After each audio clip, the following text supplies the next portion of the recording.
What up? And what it do, NBA fans?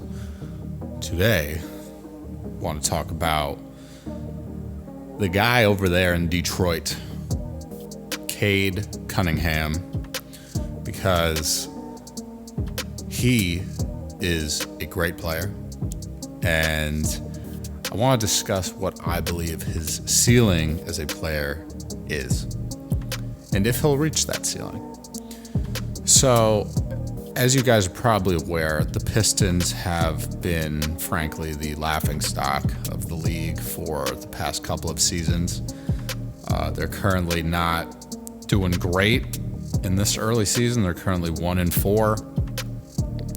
But Cade Cunningham has looked pretty decent so far, despite those losses. I mean, they have a win, so I think that's pretty good. But they did start last season. I think they started last season like 2-0, or maybe they were 2-1. And then they went on that like 27 or 28 game losing streak. So, you know, we don't know what's going to happen yet. It's still early in the season. So, but as it stands right now, Cade Cunningham is currently averaging 25 points per game. He's averaging 4.8 turnovers per game, which is terrible. 7.2 assists, 0.8 steals, 1.2 blocks per game, and 5.7 rebounds per game. Also shooting 86% from the free throw line. He is shooting 41% from three, which would be a career high if it stays that high. And he is also shooting 48% from the field on 20 field goal attempts per game. So all while averaging exactly 36 minutes per game. So I think being a 25 point per game scorer is in the cards for Cade Cunningham. I do hope that he stays healthy and he can make it through an entire full season. He has never played more than 64 games in a season, so he would be ineligible to win MVP in any of these seasons, but he's also ineligible by the fact that the Pistons f***ing suck. So that's another thing to add. But I get it. I'm a Wizards fan. It's going to get better, but it most of the time gets worse before it gets better. So I think the main distinction between the Pistons and the Wizards, or the Pistons and just any other bad team in the league, is that the Pistons have had sustained what's the opposite of success? They've had sustained failure for several seasons now. And even when they had Blake Griffin and Andre Drummond together and they made the playoffs, that was really the only time I remember ever the Pistons being a somewhat decent team, but they obviously were not contenders, right? It was Blake Griffin. He was on a revenge tour. He was like, the Clippers. I'm a ball out and do what I got to do. And he was great. That was a great year for Blake Griffin. And it was interesting to watch. It was really awesome to see. So at the very minimum, you guys have had good players on the team, but just haven't made it very far in terms of team success. So I think last year, at least for me personally, I didn't think the Pistons were going to be nearly as bad as they were. I thought they were going to be on the fringe, kind of maybe a play-in team contender, but it didn't work out that way. And they winded up getting the 5th pick, despite being the worst team in the league. So they've just had bad luck. They've just had really bad luck. And I really do feel for Pistons fans, because it's not fun to be in that spot. You know, you want to be bad as a team so that you get really good picks, get high picks, all that stuff. Obviously, it would have been more important to get Victor Wembanyama, which they did not. They wound up getting Asar Thompson, who I also think is just a great player. He's just very, very good. I think he's been held out with injuries so far this year, but he's a very good player. He's got a lot of potential. He's a great defender, super athletic.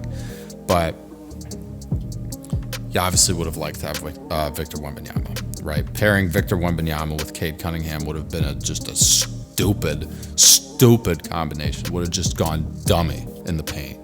And I just don't know what they do from here, right? I mean, luckily, you know, you have a good draft year coming up with Cooper Flagg, Ace Bailey, VJ Edgecombe. I think Nolan Traore is the guy out of France. You have a lot of good players, a lot of good prospects. But the main thing is, what is Cade Cunningham's ceiling, right? And I think once the attention comes off of him a little bit, meaning you have other offensive threats, which they do on some level. I think Ron Holland's going to be a decent NBA player. He's got to develop into it. I think Asar Thompson's going to be a decent NBA player as well, at least in terms of offense. I think he's going to be an exceptional defensive player, but his offense is another story. He's got to get better at shooting. But I think Cade Cunningham, at his ceiling, is a 30 points per game scorer per night, and he's the star of a team. I don't think he's the star of a team that is a dynasty, but I think he's a star of a team where, they can mix it up in the playoffs and get pretty far, right? Because he's got size. He's like a 6'8" point guard. You could slide him down to the 2 guard. You could slide him down to the 3. He can handle the ball. He can pass the ball. So I think he can be a 30 points per game type of guy, 8 assists, 8 rebounds. He'll be a really, really good player. And that's why the Pistons picked him number 1 overall in the 2021 NBA draft. There was a reason why he was this touted and this looked at as a savior for a franchise during his draft year. The hype was very, very real. And his main problem has been injuries. Right? Main problem has been injuries, and I would say the second main problem is turning over the ball. He doesn't take super good care of the ball. And I think if he can get his turnovers per game down to under 3, he's going to be in a much better position. And I think at that point, the Pistons, along with the development of their other players being a very big factor, I think they'll be able to make some more noise in the Eastern Conference going forward. I don't think they're there yet. I don't think they're going to get there next season, but maybe the season after that, they're going to have, a chance to really kind of get into the play-in, maybe, make some noise and, disrupt, some, better teams in a, early playoff series. I don't know. But I do think Cade Cunningham can hit that ceiling that I mentioned of being like a 30 point per game type of guy. He just has to stay healthy. And I don't know if I believe in his durability a lot, but I do think it's possible. I think it's possible. I do think it's possible. So, it's going to be interesting to see. I frankly, I'm a basketball junkie. So if I see the Pistons playing on League Pass, I might not check it out immediately. There might be other games on that I want to see more because the Pistons have been getting blown out recently. At least they got blown out by the Knicks the other day. I think they lost by 30. So, but I try to check them out because I like to see how young players progress, and I like to see up-and-coming teams before they really get to that point, right? I used to do the same thing with the Thunder, watching Shea and Lou Dort and Jalen Williams, all those guys kind of just get after it and show that dedication. I think that's the thing is the Pistons really have to show that fire.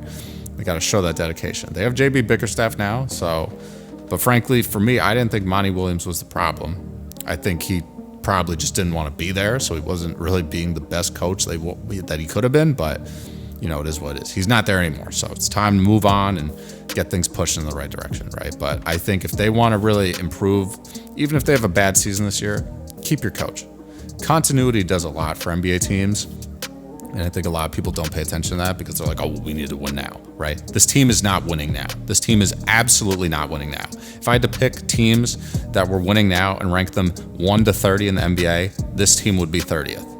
So the Wizards would be right there with them, but this team would be dead last. So they got a ways to go. So I think continuity helps, keeping the team together, building that chemistry year after year. It's very important. So I think if you guys want Cade to really hit his ceiling, speaking to the Pistons management, they really got to keep this team together, keep improving, get young players, and build a good core, right? And just keep Cade healthy.